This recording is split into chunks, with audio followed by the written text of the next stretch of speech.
Oke, ini pertama kalinya saya melayani di gereja ini, tapi saya bersuka cita karena sudah seperti keluarga. Dan memang sebenarnya Pak Leonardo itu adalah senior ya, senior saya banget gitu ya. Jauh sebelum beliau tahu saya itu siapa, sebenarnya saya sudah tahu beliau duluan dan sudah mendengar khotbah-khotbahnya lebih dulu gitu ya. Jadi saya terhormat sekali bisa diberikan kesempatan sharing di gereja ini.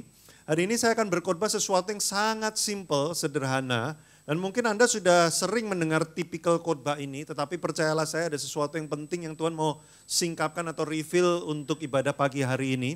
Jadi tetap terbuka dan izinkan Roh Kudus berbicara kepada kita. Ya, boleh dimunculkan slide saya. Nah ini dia, word of mouth. Kita akan belajar tentang perkataan. Nah ayatnya ada di, ya boleh muncul ayatnya, Yakobus 3 ayat 4 sampai 5. Dan lihat saja kapal-kapal, ya. Nah ini dia. Dan lihat saja kapal-kapal. Walaupun amat besar dan digerakkan oleh angin keras, namun dapat dikendalikan oleh kemudi yang amat kecil, menurut kehendak si jurumudinya. Demikian juga lidah, walaupun suatu anggota kecil dari tubuh, karena cuma berapa senti saja sebenarnya lidah itu, tetapi dapat memegahkan perkara-perkara yang besar. Efeknya, akibatnya itu sangat besar, walaupun lidah itu cuman kecil sekali bagian tubuh kita ya. Lihatlah betapapun kecilnya api, dia dapat membakar hutan yang besar. Ayat ini mencoba menunjukkan kepada kita, jangan remehkan perkataan-perkataan yang keluar dari mulut kita. Kenapa? Karena walaupun lidah kita ini kelihatannya cuman segini aja, tapi hidup dan mati kita juga bisa sangat ditentukan oleh perkataan-perkataan kita. Bahkan akibat dari ucapan yang kita lakukan itu bisa menentukan sampai masa depan, bahkan ending hidup kita itu seperti apa. Nah itu maksud dari ayat ini. Kenapa? Karena hari-hari ini banyak orang menganggap remeh kata-kata. Ya, makanya ada istilah ngomong doang. Cuman ngomong doang. Saya sering ngomong, makanya ngomong itu enggak doang. Kalau ngomong itu doang, semua orang pasti bisa ngomong. Maksudnya pasti bisa bicara dengan baik. Tapi sebenarnya ngomong itu enggak doang. Bukan hanya karena bicara itu tidak mudah, maksudnya bicara yang benar dan dipikirkan itu tidak mudah. Tetapi juga ngomong enggak doang itu artinya apa? Perkataanmu itu enggak begitu saja. Kata-katamu itu akibatnya itu bisa panjang dan banyak. Tapi orang sering enggak nyadar. Karena kadang-kadang itu cuma kayak nyeletuk. Gitu ya, bercanda kadang-kadang cuma itu kan cuma bercanda, bagi kamu itu cuma bercanda, tapi bagi beberapa orang yang menerima candaan itu lebih dari sekedar candaan, itu sesuatu yang bisa mengubah hidup dia.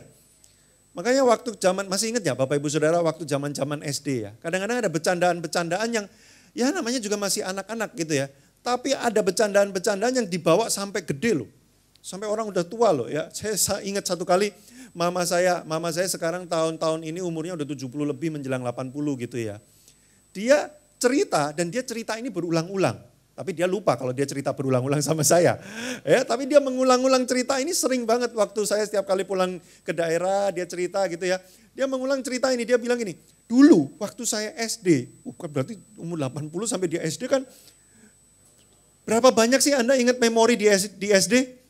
Enggak banyak kan memori-memori di SD yang Anda ingat, bener gak? Berarti kalau sampai ada memori SD yang Anda ingat sampai umur hampir 80 itu berarti memori yang sangat berkesan kan? Ada something gitu dengan memori itu. Nah dia cerita, waktu saya SD ada tuh satu temen sering banget hampir tiap hari itu setiap kali ketemu saya ya. Dia ngomong, wajahmu jelek gitu. Terus, nah ini kalimat mama saya, padahal wajah dia tuh lebih jelek dari saya. Tapi kok dia bisa ngatain saya jelek gitu ya. Itu dia cerita itu dia ulang-ulang. Berarti bagi mama saya, walaupun itu candaan anak-anak SD gitu ya, rupanya itu membekas sampai umur hampir 80 tahun loh. Bapak Ibu, Anda maksud dari pernyataan ini Anda harus tangkap bahwa gini loh. Kadang-kadang kita ngelemparnya tuh enak. Bahkan kita sudah lupa, habis itu kita pulang kita udah lupa bahwa kita sempat lempar itu, bener gak? Tapi orang yang nerima itu bisa gak lupa sampai menjelang kematiannya loh. Dan itu bisa mempengaruhi dia terus. Karena mama saya cerita, waktu zaman-zaman itu setiap kali dia lihat ke cermin dia bilang gini, emang aku tuh jelek ya? Perasaan dia lebih jelek dari saya. Kenapa dia bisa bilang saya jelek? Mama saya bertanya-tanya loh Bapak Ibu Saudara. Berarti itu enggak doang. Ngomong tuh enggak doang. Ada sesuatu yang dilempar dan itu bisa masuk ke dalam hidup orang. Dan itu bisa mempengaruhi pertumbuhan dia sampai dewasa. Makanya banyak kehidupan kita hari ini ditentukan oleh perkataan-perkataan di masa lalu yang kita terima. Benar enggak? Kenapa kita bisa seperti ini? Kenapa kita bisa nggak yakin? Kenapa kok bisa punya pemikiran seperti ini? Itu tuh kumpulan dari perkataan-perkataan banyak orang yang masuk ke dalam diri kita. Yang sayangnya waktu kita kecil, kita tidak punya kuasa untuk menolak. Kita belum ngerti bagaimana cara memfilter. Dan itu masuk begitu saja. Bahkan sejak dalam kandungan, bayi itu sudah mendengar. Salah satu organ pertama yang paling cepat bertumbuh itu salah satunya adalah pendengaran. Jadi sekalipun di dalam kandungan dia sudah mendengar. Nah, makanya kadang-kadang ibu-ibu hamil itu juga nggak nyadar. Aduh, ini anak ini bikin ribet banget ya. Padahal dia di situ. Salah gua apa? Gua nggak minta dilahirin, lu yang nongolin terus lu bilang gua ngeribetin lu. Nangkep nggak Bapak Ibu?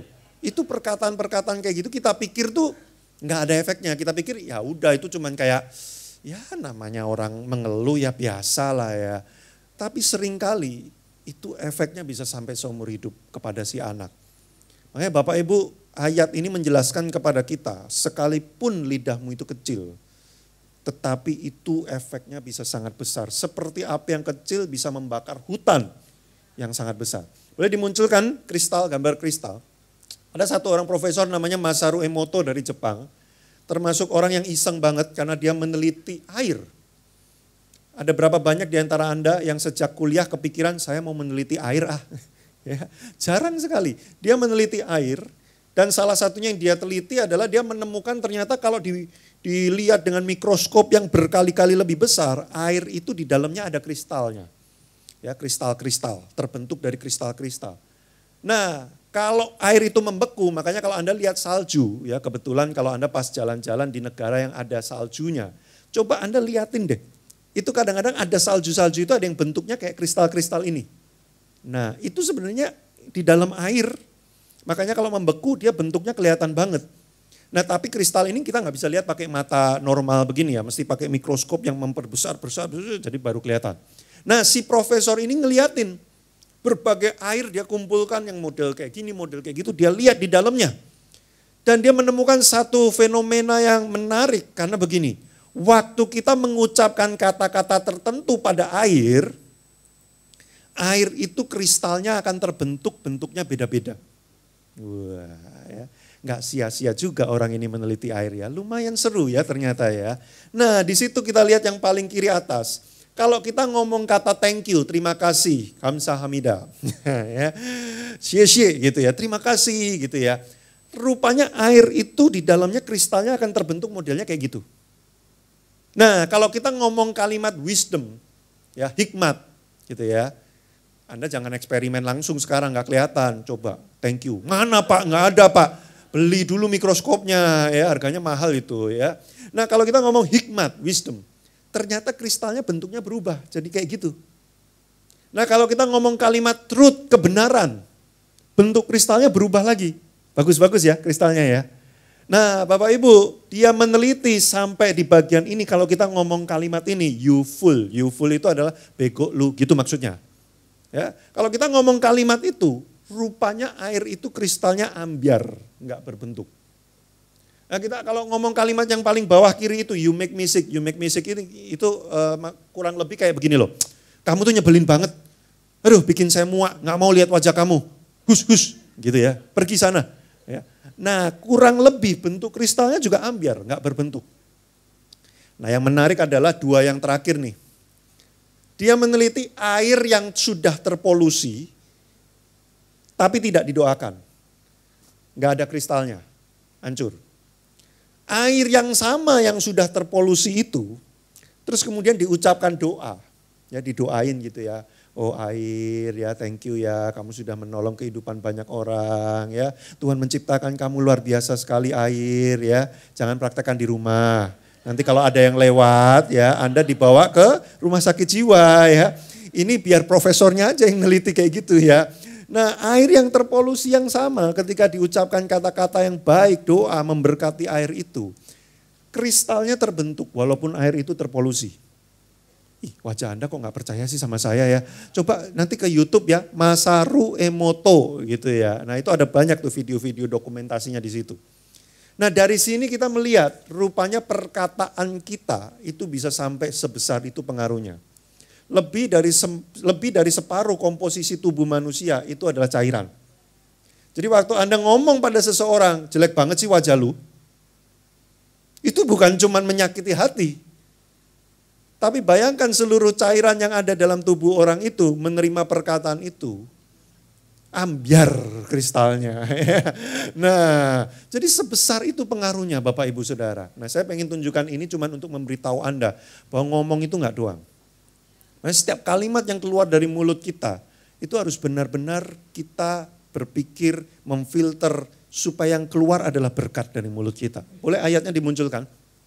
Ya. Nah ada 3 poin yang kita pelajari. Poin pertama, ya, apa sumber sikap dan perkataan? Nah poin pertama yang kita pelajari dari semua ini adalah gini, apa sih dasarnya kita bisa keluar perkataan-perkataan seperti itu? Sumbernya apa sih? Nah ayatnya sekarang kita baca. Dengan lidah kita memuji Tuhan Bapa kita dan dengan lidah kita mengutuk manusia yang diciptakan menurut rupa Allah. Aneh. Dengan satu lidah yang sama kita memuji Tuhan, tapi dengan lidah yang sama itu juga kita mengutuki ciptaan Tuhan. Loh kok bisa begitu? Ya, dari mulut yang satu itu keluar berkat dan kutuk. Hal ini saudara-saudaraku tidak boleh demikian terjadi. Coba bilang sama kiri kanannya, tepuk pundaknya gini, nggak bisa kayak gitu. 1, 2, 3, nggak bisa kayak gitu. Ya. Saya memimpin departemen worship beberapa tahun di gereja lokal saya. Salah satu kelas yang kami adakan untuk teman-teman yang melayani praise and worship. Salah satu kelasnya kami mengajarkan gini, nggak bisa, nggak boleh haram hukumnya di atas mimbar. Kita bisa ngomong, wah Tuhan Yesus engkau sungguh dahsyat, engkau baik dan sebagainya. Begitu turun mimbar, anjir keren banget itu. Nggak bisa kayak gitu, nggak bisa. Jadi anak-anak muda di tempat kami ada beberapa yang bertanya gini, loh tapi Kak, anjir itu kan istilah zaman sekarang. Ya, untuk menggambarkan sesuatu yang keren itu, wow ada sesuatu keren banget, anjir keren banget. Oh kalau memang kayak gitu kenapa lu gak nyembah Tuhan pakai kata itu aja? Kan Tuhan keren, ya kan? Jadi sungguh anjir kau Tuhan. Kok lu gak bikin lagu kayak gitu?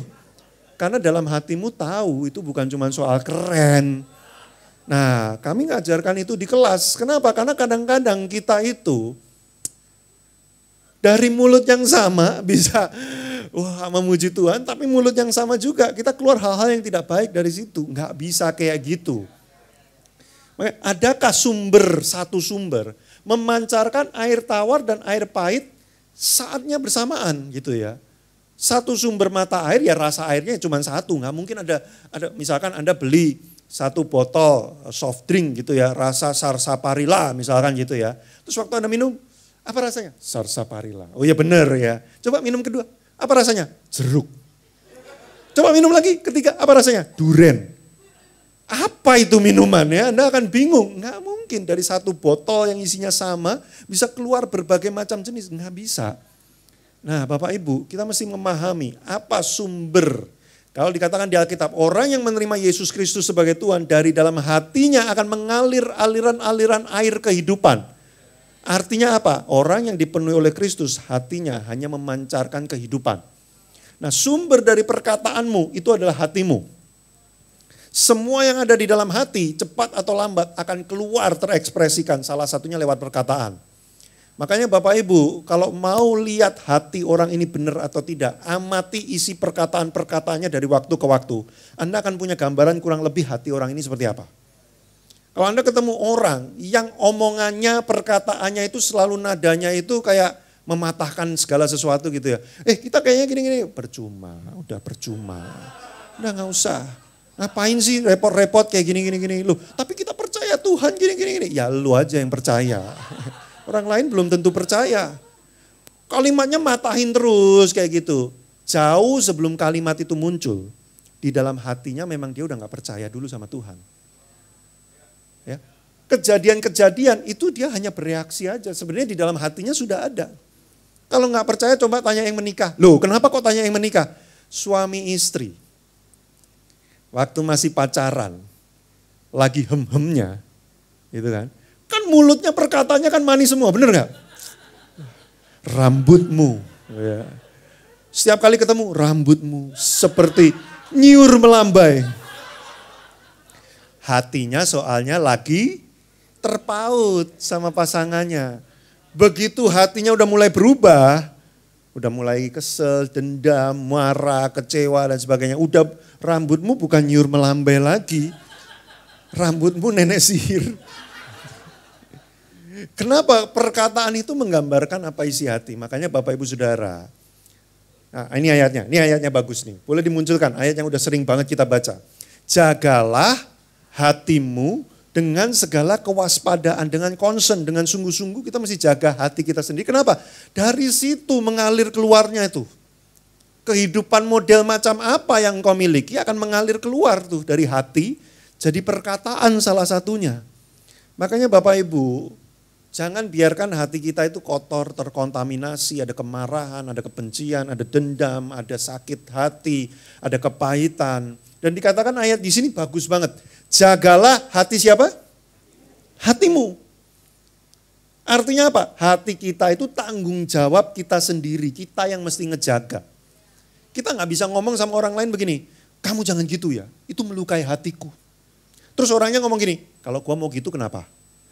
Makin sakit hati kan Anda kan? Karena Anda tuh nggak bisa jagain orang, Anda tuh nggak bisa ngatur hidup orang lain. Anda tuh nggak bisa, ini kita yang datang ke sini sekitar misalkan 200 orang gitu ya. Gimana cara jaga perilaku 200 orang supaya hati saya nggak terluka? Saya nggak bisa ngomong kepada ini, Bapak Ibu Saudara dengerin kalau saya khotbah tuh dengerin jangan tidur. Tapi tetap ada yang tidur masalahnya gitu kan ya. Terus masa saya mau samperin, Pak saya nggak terima Bapak tidur waktu saya khotbah. Bisa-bisa dia nggak datang ke gereja ini lagi, saya yang dimarahin. Ya kan gitu kan. Saya nggak bisa atur Anda Bapak Ibu. Anda mau tidur waktu saya khotbah, Anda mau semangat, Anda mau dengerin separuh doang, Anda mau sambil WhatsAppan, Instagraman, Anda mau sambil jualan siomay. Saya nggak bisa atur Anda. Yang saya bisa atur apa? Hati saya mesti saya jaga. Saya pernah nih, ini bukan di sini, kalau Anda mah baik banget loh. Saya nggak lucu aja Anda ketawa loh. Wah, memang gereja ini baik banget sama saya. Nah ini gereja lain nih, ini gereja lain nih. Saya pernah satu kali pelayanan, maaf kata ya, gerejanya gede. Gede, bagus, udah gak usah spesifik, Anda nanti tahu tempatnya. Pokoknya wah keren gitu ya. Saya khotbah. Di depan saya persis, lurus depan saya persis. Dia, saya udah sengaja ngomongnya agak kaget-kagetin. Gitu. Dia tetap gak kaget, gak bangun. Saya nggak bisa salahin, saya mesti jaga hati saya. Kalau saya nggak jaga hati saya, khotbah saya sepanjang sesi itu akan berantakan. Saya akan kurang ajar, gue lempar. Terus saya jadi nggak konsen kan khotbahnya kan. Nggak bisa, saya mesti jaga hati saya sendiri. Bapak Ibu nangkep nggak maksud saya? Banyak orang, kenapa sih hatinya tuh berantakan terus? Karena mereka meletakkan tanggung jawab kesehatan hatinya pada orang lain. Mereka bilang gini, kamu gak boleh kayak gitu, aku gak bisa kalau gini, aku gak mau kayak gini. Semua orang harus ngikutin dia baru hatinya enak. Mana ada hidup kayak gitu. Kita itu pengennya kita jadi matahari, yang lain planet-planet mengitari kita. Ayo gini, kalau enggak aku marah nih, kalau enggak aku gak enak hati nih. Aku tuh kalau lagi gak enak hati aku gak bisa pelayanan. Apa urusannya? Ya itu hati lu sendiri, urusin sendiri, kenapa gua yang disalahin, nangkep gak Bapak Ibu? Ya, Anda nggak bisa bilang gini loh, Pak Gembala khotbahnya gitu amat sih, nyebelin banget. Lah dia lagi dapetinnya itu kok. Ya kita mesti ngecek hati kita dong. Kenapa kok saya nggak seneng dikhotbahin yang model kayak gitu? Ada apa? Maaf Bapak Ibu, ya ini mumpung lagi santer nih, ya. Misalkan satu kali sesi khotbah di gereja ini ngomongin tentang perpuluhan, maaf ya, saya nggak ada urusannya loh sama gereja ini ya, saya pembicara tamu. Misalkan gitu. Tapi saya perlu ngomong ini loh. Ada orang yang hatinya itu memang dari awal udah gak suka, dia akan langsung gini, duit lagi, yang diomongin duit lagi. Loh sebelum gitu, mending cek dulu kenapa saya itu marah, kesel, tersinggung, kalau khotbah itu bicara tentang uang. Itu dulu diberesin. Nanti kalau hati kita udah beres dengan Tuhan, urusan teknis dan lain-lain silakan bertanya langsung kepada pemimpin Anda. Tapi hati kita tuh mesti beres dulu. Karena kalau nggak beres, kita keluar, kita akan bawa tuh hati itu kemana-mana dan mulai keluar dalam bentuk omongan-omongan. Ah, ini yang ngerusak hidup orang dan ngerusak hidup kita sendiri. Pernikahan kenapa rusak? Ini, pernikahan itu tidak rusak dalam semalam Bapak Ibu Saudara. Gak ada yang habis menikah, wah ini nih, wah gitu ya. Terus tiba-tiba besoknya langsung cerai aja kita. Ada, jarang banget kalau ada yang gitu pasti gila itu orang. Jarang. Honeymoon seneng, wah saling memuja, saling memuji, gradually, perlahan-lahan, terus sampai pada satu titik kita cerai aja. Kenapa kok kayak gitu? Karena hatinya mulai terkorupsi kan. Marah sedikit, udahlah gak usah diomongin, biarin aja. Kecewa, udahlah percuma diomongin. Ada sakit hati, udahlah. Terus bertahun-tahun. Itu sudah ada. Kemudian mendorong keluar, from inside out, dari dalam keluar perkataan. Bubar aja. Enggak dalam semalam Bapak Ibu. Makanya kita mesti jaga hati, penting sekali. Dan itu tanggung jawab Anda. Hati Anda tanggung jawab Anda. Bukan tanggung jawab gembala Anda juga loh. Serius loh. Gembala Anda itu menjaga hatinya sendiri aja udah repot. Terus suruh jagain hati Anda semua. Makanya banyak gembala-gembala itu kan kerutannya banyak kan wajahnya kan. Gembala-gembala gereja banyak yang gitu. Kenapa? Dia suruh jagain hati semua orang. Jaga hati sendiri aja udah susah. Enggak bisa gitu. Jagalah hatimu dengan kewaspadaan supaya apa? Enggak ada sesuatu yang buruk masuk ke dalam. Bapak Ibu, kapal itu tenggelam bukan karena ada air, kapal itu tenggelam karena kemasukan air. Sekalipun dia di atas air enggak masalah, asal airnya enggak masuk ke dalam. Nah, itu cara jaga hati. Perkataan orang, sikap orang yang nyolot, nyebelin, enggak enak itu di sekitar kita dan kita berlabuh di atasnya. Tapi kita mesti jaga jangan sampai itu masuk ke dalam. Itu tanggung jawab kita. Kita yang mesti jaga. Ini orang omongannya gak enak. Wah, aku bergumul sama Tuhan. Tuhan gimana? Supaya omongan itu gak mempengaruhi saya. Makin Anda gak kenal dengan orangnya, Anda makin gak bisa ngapa-ngapain orang itu. Betul gak? Kalau kenal mungkin Anda masih bisa ngobrol gitu. Tadi kamu ngomong kayak gitu tuh aku gak enak loh. Oke, selesain. Masih oke. Tapi kalau gak kenal sama sekali, gimana? Gak bisa apa-apa. Maka kita mesti jaga hati. Hitungan ketiga, Anda lihat wajah orang di kiri kanan Anda dan Anda tatap matanya dan Anda bilang gini, jaga hati lu sendiri. 1, 2, 3, jaga hatimu sendiri. Ya. Kalau Anda ajak ngomong dia kayaknya gak bereaksi, tolong diguncang-guncang. Jangan-jangan rohnya meninggalkan raganya. Bahaya itu ilmu kundalini itu ya. Terus, next.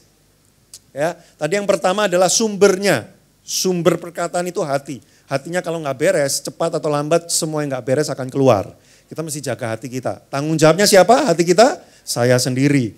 Poin kedua yang kita pelajari, apa sih ending dari perkataan yang keluar itu tujuannya mau ngapain sih? Kata-kata kita, kalimat kita itu dibawa kemana ujungnya? Nah, ayatnya boleh dimunculkan. Jangan ada perkataan kotor keluar dari mulutmu, tetapi pakailah perkataan yang baik. Untuk apa Bapak Ibu Saudara? Membangun. Ada orang yang perkataannya itu menambahkan. Jadi orang itu yang dapat perkataan kita dibangun, ditambahkan. Tapi ada orang yang perkataannya itu meruntuhkan. Ya, kita dengar omongan dia, sesuatu yang sudah ada jadi hilang. Dihancurkan gara-gara perkataan. Nah, kita mengatakan pakailah perkataan yang baik untuk membangun. Terlebih sebagai orang Kristen dan di dalam gereja. Bapak Ibu, saya suka bingung kalau di luar gereja, candaan, lelucon-lelucon yang nabrak-nabrak, nyerempet-nyerempet sampai membuat orang tuh rasa berharganya itu bisa terluka, ya sudahlah, namanya juga orang yang belum kenal Kristus kan gitu ya. Tapi kalau di dalam gereja sampai perkataan, jujur, ini saya jujur ya, banyak saya jumpai di gereja, kalau ada orang datengin, bro, aku merasa nih tergerak nih, aku pengen doain kamu, boleh nggak? Itu tuh kayak aneh gitu ya.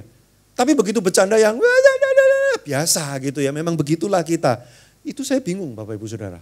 Karena harusnya kita di dalam gereja ini, perkataan membangun itu sesuatu yang normal, biasa, dan harusnya tuh fluent kita semua. Kita tuh harusnya di gereja ini ketemu orang tuh mengucapkan kata-kata membangun tuh udah jadi kayak habit gitu ya. Kayak tiba-tiba bisa dapat dari Tuhan, aku merasa ya kayaknya mungkin hari-hari ini kamu kayaknya dalam banyak pergumulan, nggak apa-apa ya, tetap kuat ya, Tuhan tidak tinggalkan kamu. Yang kayak gitu-gitu tuh kita harusnya udah biasa. Tapi hari-hari ini banyak kekristenan dan banyak gereja, kalau ada orang ngomong kayak gitu, kita kayak, apa sih? Giliran bercanda yang selengean gimana-gimana, kita malah kayak biasa aja. Nah ini dia, pakailah perkataan yang baik untuk membangun di mana perlu, dimanapun diperlukan, kita keluarkan itu. Supaya apa? Supaya mereka yang mendengar perkataan kita, apa Bapak Ibu bersama-sama, beroleh kasih karunia. Jadi orang yang dengerin perkataan itu, kayak dapat kekuatan baru lagi gitu, kayak dapat kasih karunia. Dia tadinya udah gak mampu, dia tadinya udah gak sanggup, kayak tiba-tiba ada kekuatan lagi yang membuat dia sanggup lagi. Wah itu gereja, itu gereja. Jangan sampai justru orang ketemu kita bukan mendapat kasih karunia, tapi butuh kasih karunia untuk ketemu kita. Waduh, baru jarak masih 100 meter, waduh dia ada. Dia datang nih kebaktian hari ini nih, dia ada di sini. Oh Tuhan lewatkanlah cawan ini daripadaku. Duh gimana ngadepin orang ini ya. Ketemu dia bukan dapat kasih karunia, butuh kasih karunia. Nah kenapa? Karena ini orang kalau ngomong tajam banget ya, jelep gitu ya. Wah keluar asal aja. Bapak Ibu kita berdoa, kita berlatih, kita belajar supaya kita tidak seperti itu. Saya ngerti ada orang-orang yang dilahirkan dengan bawaan itu memang tajam gitu ya lidahnya ya. Seperti lidah mertua. Enggak, jangan gitu ya. Enggak semua mertua begitu. Karena cepat atau lambat kita semua akan menjadi mertua masalahnya. Nah, ya ada orang yang memang bawaannya itu, ya ada orang yang lahir itu bawaannya kalau ngomong itu muter-muter ya. Mau minta tolong apa aja butuh 3 jam ngomong, muter, karena gak enak hati. Tapi ada orang itu yang terlalu lurus banget gitu ya.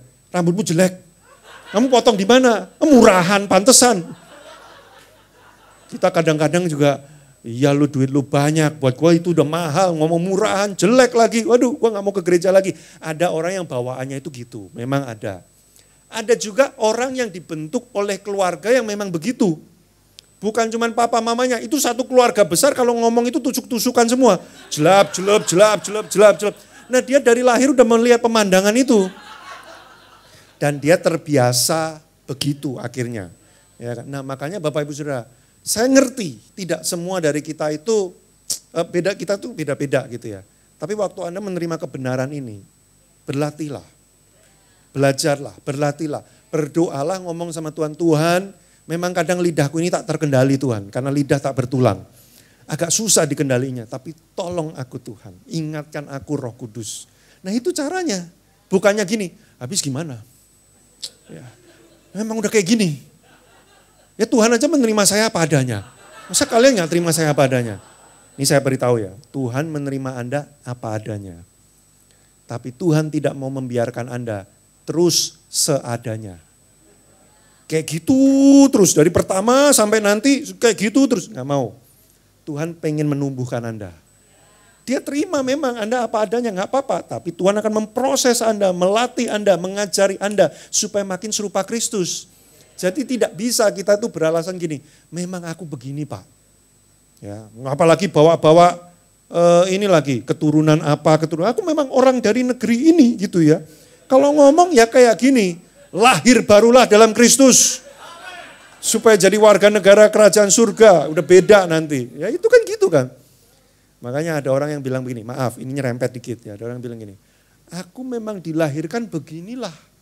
Ya, aku memang menyukai sesama jenis, aku dilahirkan kayak begini. Firman Tuhan katakan, lahirlah baru kembali. Jangan hidup dengan identitasmu sebagai manusia yang lama. Hiduplah dalam identitas manusia yang baru. Maksudnya apa Pak? Nanti kapan-kapan ya kita bahas yang itu ya. Nah ini balik lagi ke sini. Jangan, memang bawaannya aku kalau ngomong gini, enggak, lahir baru kembali, izinkan Tuhan membentuk Anda. Karena Tuhan pengen memakai perkataanmu supaya orang yang ketemu Anda mendapat kasih karunia. Perkataan yang penuh kasih karunia itu nggak selalu yang modelnya gini loh. Bapak baik sekali ya Bapak ya. Oh Bapak puji Tuhan ya. Apa? Bapak habis ditipu orang. Puji Tuhan Pak. Bukan yang selalu lembut, kayaknya senyum-senyum. Enggak, perkataan yang mendatangkan kasih karunia itu kadang-kadang memang dalam bentuk yang straight, keras, tegas. Tetapi apa yang membedakan? Yang membedakan adalah itu datang dari Tuhan di saat yang dibutuhkan. Jadi orang tuh bisa kayak dek. Wah ini perkataan yang kubutuhkan nih. Kadang-kadang keras, tapi karena itu dari Tuhan. Dia butuh itu, kasih karunia itu. Oke? Yang kedua, ya, boleh ayatnya lagi, satu penting nih. Mulut orang benar adalah sumber apa Bapak Ibu? Kehidupan. Jadi kalau kita tinggal di dalam Kristus, dikatakan mengalir aliran-aliran kehidupan dari dalam hati. Sehingga orang yang mendengar perkataan kita, dia akan menerima kehidupan. Pernikahannya mungkin mati, tapi ngobrol 1 jam sama kita, pernikahannya hidup kembali. Keuangannya mati, dia ngobrol 1 jam sama kita, dia punya harapan hidup kembali keuangannya. Jiwanya udah mati, udah gak pengen ngomong ngapa-ngapain lagi. Udahlah pasrah aja sama hidup. Ngobrol sama kita 1 jam, dia punya harapan lagi. Dia mau hidup lagi, dia pengen meneruskan melanjutkan hidupnya lagi. Itu mulut orang benar.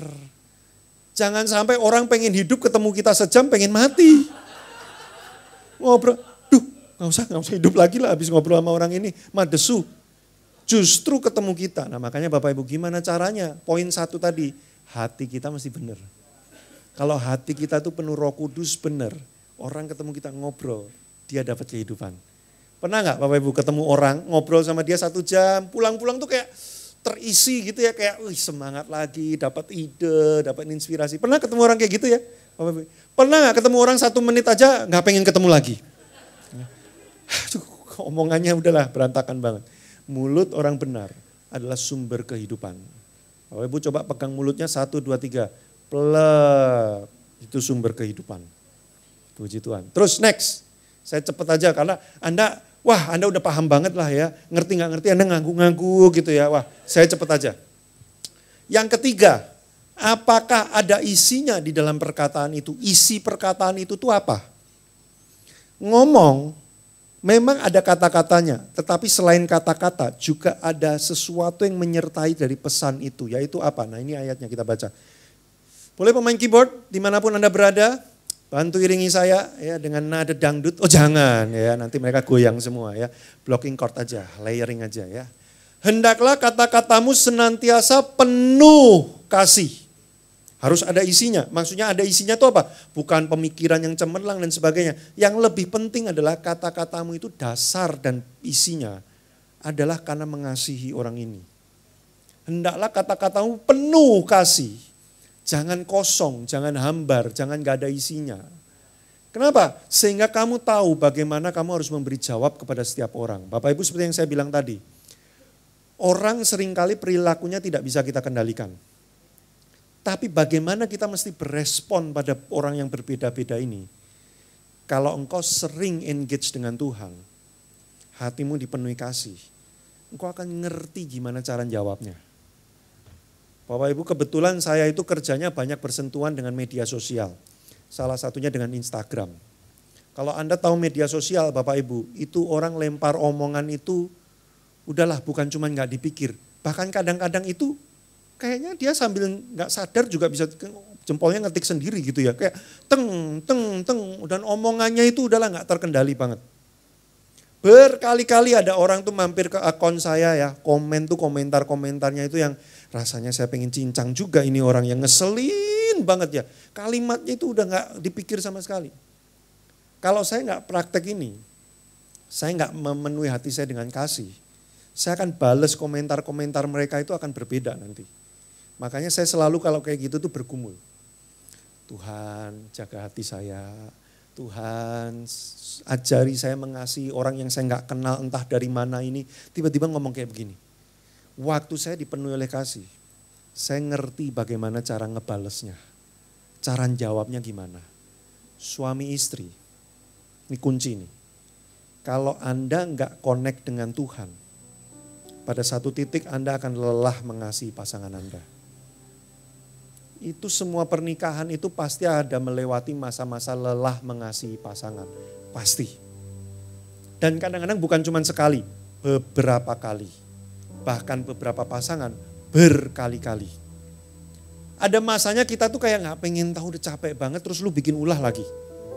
Lelah mengasihi kamu. Dan biasanya kalau udah kayak gitu omongan-omongan kita apa?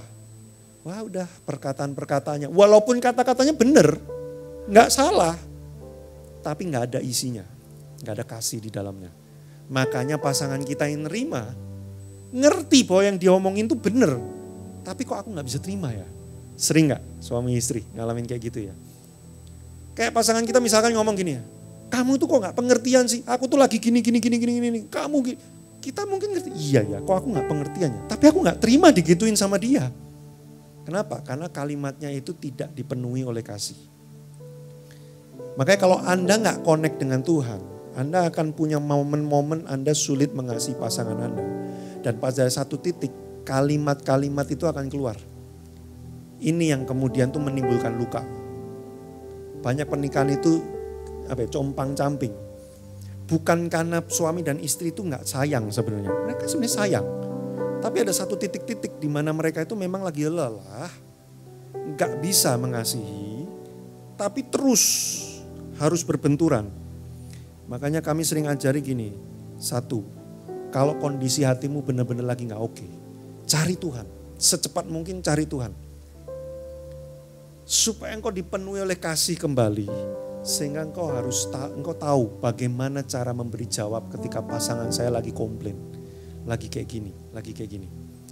Di ibadah ini saya gak tahu kenapa, tapi saya tergerak hati saya Bapak Ibu. Lebih khusus kepada suami-suami dan istri-istri yang ada di ruangan ini. Pasangan-pasangan yang menikah. Saya merasa di hati saya ada banyak luka hati di antara pasangan-pasangan. Yang engkau mesti mulai bereskan di hadapan Tuhan. Jangan buru-buru pengen beresin sama pasanganmu sebelum engkau beres dengan Tuhan dulu. Jadi bawa dulu sama Tuhan. Tuhan aku kecewa, aku dulu pernah diginiin, aku sakit hati diginiin. Dealing dengan Tuhan dulu sampai hatinya itu dapat. Baru kemudian nanti ngomong sama pasangan. Saya dapetin juga beberapa pasangan di ruangan ini. Engkau gak mau Tuhan-Tuhanan. Padahal pasanganmu ngajak kamu berdoa terus, ngajak kamu untuk ke gereja, ngajak kamu untuk libatin Tuhan. Tapi kamu enggan, kamu merasa kayak gak butuh Tuhan, apa sih ini kayak gini dan sebagainya. Percayalah saya, pernikahan tanpa Tuhan sangat berat, penuh dengan suffering. Engkau butuh Tuhan dalam pernikahanmu. Jadi saya dorong Bapak Ibu Saudara yang sudah menikah di ruangan ini, mulailah terbuka hatimu. Izinkan Tuhan memulihkan masa lalu, konflik-konflik, kemarahan-kemarahan di masa lalu. Kenapa? Kalau hatimu gak benar. Nikah tuh gak bisa gini loh Bapak Ibu ya. Kayak makan rujak, pedes banget. Udahlah, gak mau ke situ lagi, lupakan aja. Ya, cari rujak lain, enak, selesai, lupa. Menikah tuh gak kayak gitu. Sekali Anda kepedesan, pedesnya itu nyampe terus nanti. Dibawa terus. Jadi kalau kita gak beresin, makanya perkataan-perkataan yang kamu keluarkan kepada pasanganmu udah beda waktu zaman dulu kamu belum terluka. Beda jauh. Bahkan mungkin pasanganmu juga merasakan gini, dulu dia gini, kok kenapa sekarang gini? Tidak ada pilihan lain, harus beresin hati. Jangan malu, terbuka. Kalau memang gak bisa, cari pembina di gereja ini. Siapa mentor pasangan yang sudah lebih dewasa, yang sudah lebih jauh perjalanannya. Minta tolong kepada mereka, Bapak Ibu. Karena tanpa Anda melibatkan Tuhan, hatimu gak dibereskan. Nanti kata-kata dalam pernikahan itu akan makin tajam, lama-lama makin tajam. Sampai akhirnya kematian dalam pernikahan terjadi. Jadi saya gak tahu kenapa, gak ada bocoran loh ya, Anda jangan curiga gitu wajahnya. Ini siapa yang ngasih tahu ya? Gak ada yang ngasih tahu. Tadi ibadah satu coba tanya Bapak, tadi kan ikut ya ibadah satu ya Pak ya. Saya kan gak ngomongin itu ya Pak ya. Gak ada sama sekali. Gak ada. Memang saya terdorong aja beberapa pasangan di ruangan ini Bapak Ibu Saudara. Libatkan Tuhan. Ya. Nah, saya tutup dengan ini. Satu kali saya berantem dengan istri saya hebat sekali. Bersesi-sesi gak kelar-kelar. Wah saya udah frustrasi, marah, kesel gitu ya. Lelah juga kok gak selesai. Ngobrol gak ketemu-ketemu. Saya duduk, terus pakai pasang wajah sedih gitu ya. Waduh, stres gitu ya. 10-15 menit kemudian tiba-tiba istri saya datengin saya. Terus dia peluk saya. Nggak ngomong apa-apa, dia cuma peluk saya. Itu seperti gunung es, tiba-tiba leleh. Terus kami ngobrol, minta maaf, 15 menit, selesai. Padahal tadi bersesi-sesi nggak selesai. Begitu dia peluk saya, 15 menit ngobrol, selesai. Setelah selesai saya tanya, kok kamu datang peluk saya? Emang sudah nggak marah ya? Dia bilang gini, masih sama marahnya waktu aku datang. Terus kenapa kok kamu mau? Dia ngomong gini, karena aku pernah berjanji untuk mengasihi kamu dalam keadaan apapun. Bapak Ibu Saudara, kenapa saya ceritakan cerita ini? Karena gini, istri saya tahu hatinya lagi gak oke, tapi dia memutuskan gak mau hidup dalam hati yang gak oke itu. Saya tahu dia berjuang bergumul dengan Tuhan di tengah konflik. Kami itu terbiasa, saya sama istri saya itu terbiasa. Sekalipun di tengah konflik, kami itu terus berseru pada Tuhan. Saya tuh sering, Tuhan kok kayak gini Tuhan, tolong ini saya mesti jawab apa. Ngomongnya udah kayak gini, keadaannya. Saya selalu seperti itu dalam setiap konflik dengan istri saya. Istri saya selalu seperti itu. Kami libatkan Tuhan. Di tengah-tengah situasi itu seringkali Tuhan mengintervensi menjamah hati kami. Saya beberapa kali juga ngalamin di tengah konflik udah aduh Tuhan gimana ya. Tiba-tiba itu seperti ada sesuatu yang masuk di hati gitu ya. Saya bisa melihat istri saya dengan perasaan yang sangat mengasihi walaupun situasinya lagi marah sekali. Lagi gak oke. Tapi saya tahu ini Tuhan nih. Tuhan lagi jamah hati saya nih.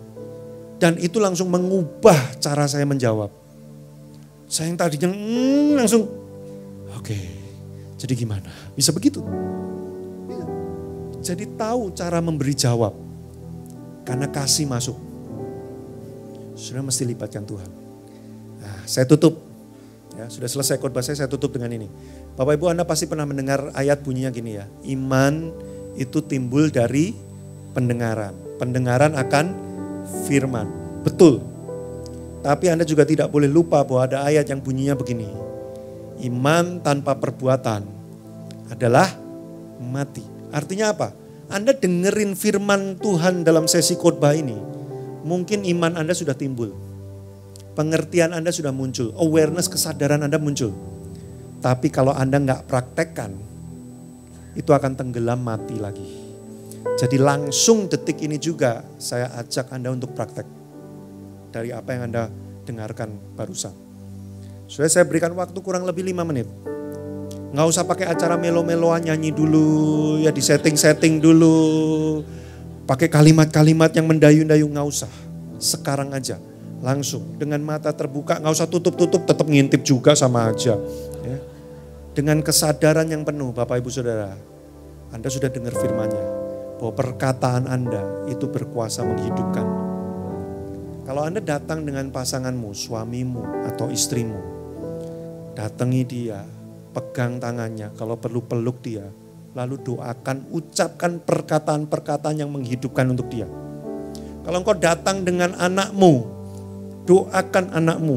Kalau engkau datang dengan orang tuamu, doakan orang tuamu.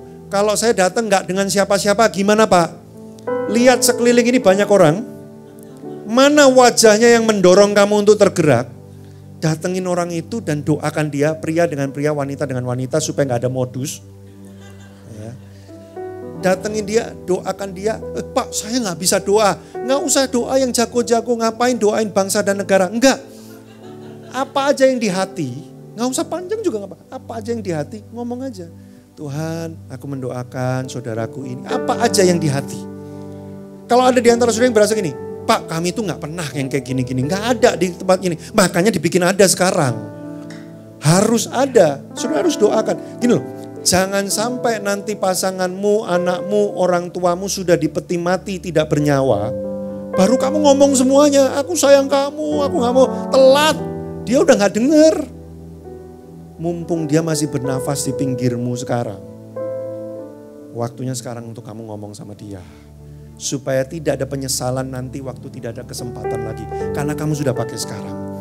Bapak Ibu, yuk tanpa malu, jangan sungkan, jangan enggan. Pokoknya yang berasa di hati kayak deg-degan, udah itu langsung aja. Ya nggak usah kayak Ya enggak, udah sekarang iya. Oh saya enggak deg-degan, justru itu harus iya. Udah, sekarang semuanya datengin pasanganmu, istrimu, suamimu, doakan dia. Ucapkan perkataan-perkataan yang menghidupkan. Apapun. Pemimpinmu, orang yang kamu muridkan, anggota komselmu, temenmu, rekan pelayanan, siapapun. Ayo saudara, udah sekarang waktunya. Terutama pasangan dulu, yuk doakan. Orang tuamu juga. Anakmu juga, ayo doakan Bapak Ibu Saudara. Datengin, jika perlu keluar dari kursi. Kalau ada orang yang kau pengen hampiri, siapa? Ayo inilah gereja. Gereja bukan bioskop tempat untuk nontonin orang. Kita semua bergerak, kita semua melakukan firman Tuhan. Itulah gereja. Ayo semuanya dalam hadirat Tuhan. Oh saya berdoa Tuhan mengurapi doa-doa yang dinaikkan pada saat ini di tempat ini. Dalam nama Yesus. Kehidupan muncul kembali pada waktu mereka berdoa untuk keluarga mereka, sahabat mereka, pasangan mereka dalam nama Yesus. Kehidupan muncul kembali, pengharapan muncul dalam nama Yesus. Mengalir Tuhan. Oh Roh Kudus mengalir sekarang. Haleluya, haleluya. Ucapkan perkataan-perkataan dari Tuhan. Berkati pasanganmu, berkati anakmu, berkati orang tuamu, saudaramu, siapapun. Ayo jangan malu. Belum pernah lakukan ini, lakukan Bapak Ibu Saudara. Untuk pertama kalinya lakukan. Jangan tunggu lagi, jangan tunggu, ayo bergerak. Yes, haleluya. Terus Bapak Ibu semua, jangan ada yang menonton, semua terlibat, semua bergerak. Haleluya, haleluya. Wow, lakukan terobosan Tuhan. Melalui doa-doa ini terjadi terobosan, tembok-tembok diruntuhkan dalam nama Yesus. Hubungan-hubungan yang telah pudar, oh Tuhan sambung kembali dalam nama Yesus. Pengharapan-pengharapan yang sudah mati Tuhan nyalakan kembali pagi hari ini dalam nama Yesus. Oh haleluya, haleluya, haleluya, haleluya.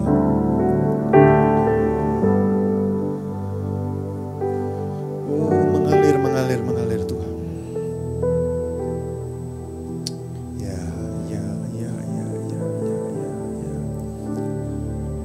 Gak apa-apa, jangan malu Bapak Ibu Saudara, meskipun mungkin pasanganmu tampak tidak bergeming, doakan saja. Dia tidak berespon, gak apa-apa, doakan aja. Tabur sesuatu yang baik untuk hidupnya. Haleluya, haleluya, haleluya, haleluya. Jangan segan Bapak Ibu, jangan malu, jangan takut, kuatkan hatimu. Oh waktu engkau berdoa Roh Kudus akan bekerja. Roh Kudus akan bekerja.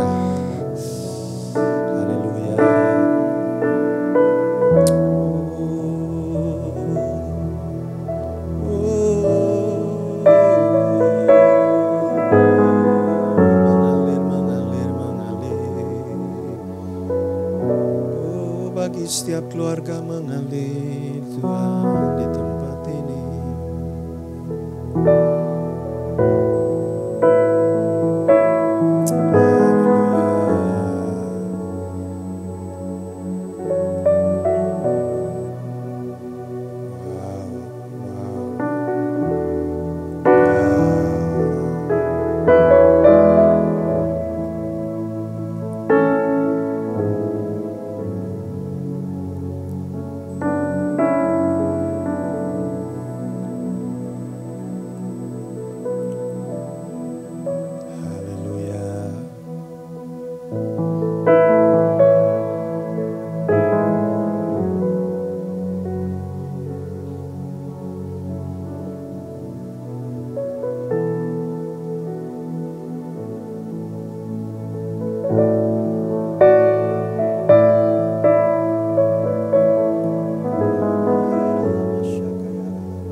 Bersama. Sementara yang masih terus berdoa gak apa-apa, terus lanjutkan.